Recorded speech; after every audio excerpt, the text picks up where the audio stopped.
జరిగాయి. 2 ఎన్నికల్లో తిరుగులేని మెజార్టీతో ఎన్డీఏ గెలిచారు. అది నరేంద్ర మోడీకి ఉండే చారిస్మా అని చెప్పి నేను మీకు తెలియజేస్తున్నా. రేపు ఢిల్లీ వస్తా ఉంది, రాసి పెట్టుకోండి.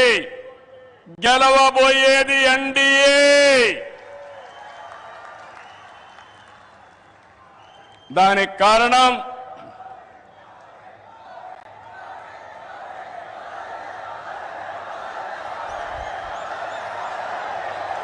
గుడ్, దేశం కోసం పనిచేస్తే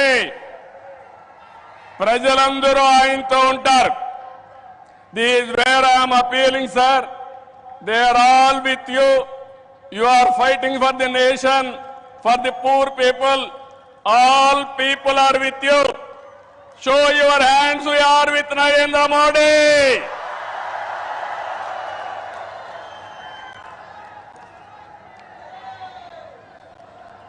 ఈ రోజు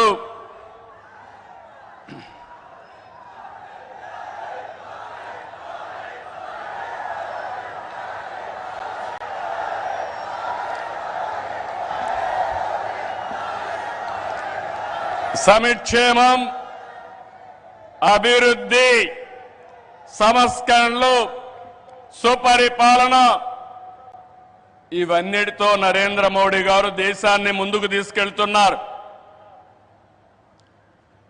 పీఎం కిసాన్ నిధి కింద ఏడాదికి 6,000 రూపాయలు రైతులకు అందిస్తున్నారు. కోవిడ్ సమయంలో ప్రారంభమైన 5 కేజీల బియ్యం ఉచితంగా ఈ రోజు కూడా కొనసాగిస్తున్నారు. దేశాన్ని బలమైన ఆర్థిక శక్తిగా మార్చడానికి make in India, startup India, skill India, digital India, గతి శక్తి, భారతమాల వంటి ఉద్యమ కార్యక్రమాలతో దేశాన్ని ముందుకు తీసుకెళ్తున్నారు. కరోనా సమయంలో సహాయం చేయడమే కాకుండా ఇప్పటికే మీరు చూస్తే కోట్లాది మంది ఇళ్లు లేని పేదలకు ఇళ్లు కట్టించారు. ఇంకో పక్క మొన్ననే జనవరి 1వ తారీఖున ప్రత్యేకంగా కేబినెట్ పెంచి నేను రైతులతో ఉంటానని చెప్పిన వ్యక్తి నరేంద్ర మోడీ గారని చెప్పి నేను మీకు తెలియజేస్తున్నా. దీంట్లో 4 కోట్ల మంది రైతులకు లబ్ధి చేకూర్చే విధంగా పీఎం ఫసల్ బీమా కొనసాగిస్తూ నిర్ణయం తీసుకున్నారు. 3,850 కోట్లతో ఎరువుల సబ్సిడీని కొనసాగిస్తూ ఆ రోజు కేబినెట్ మీటింగ్ లో నిర్ణయం చేశారు. ఇదే కాకుండా ఈరోజు మనం చూస్తే పేదల కోసం సీఎం సూర్యఘర్, కుసుమ్ వంటి కార్యక్రమాలు తీసుకుని ఎక్కడికక్కడ మన ఇంటిపైనే కరెంటు ఉత్పత్తి చేయడం, మన పొలంలోనే కరెంటు ఉత్పత్తి చేసుకుని భవిష్యత్తులో కరెంటు ఛార్జీల భారం లేకుండా పేదలకు అండగా నిలిచారు. ఇవన్నీ కూడా 7 నెలల్లో చేయగలిగారు. వారి విధానం సబ్కా సాథ్, సబ్కా వికాస్, సబ్కా విశ్వాస్, ఇదే నినాదంతో ముందుకు పోతున్నారు.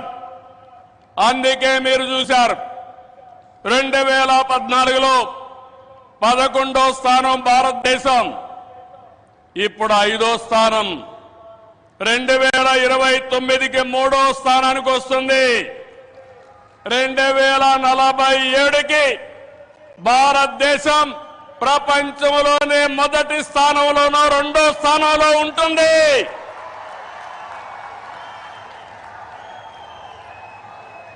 ఇది ఏరేవాడకు సాధ్యం కాదు, ఒక్క నరేంద్ర మోడీ గారికే సాధ్యం. మన రాష్ట్రానికి వస్తే విభజన జరిగినప్పుడు ఆంధ్రప్రదేశ్కు న్యాయం జరగలేదని చెప్పి మొదటిసారి న్యాయం చేయమని చెప్పిన వ్యక్తి మన ప్రధాని నరేంద్ర మోడీ గారు. విభజన జరిగిన తర్వాత పోలవరం ప్రాజెక్టు కోసం ఇది పూర్తి కావాలంటే 7 మండలాలు ఆంధ్రప్రదేశ్కి ఇవ్వాలని 7 మండలాలు ఇచ్చిన తర్వాత పార్లమెంటు సమావేశాలు పెట్టించిన వ్యక్తి నరేంద్ర మోడీ గారని చెప్పి నేను మీకు తెలియజేస్తున్నా.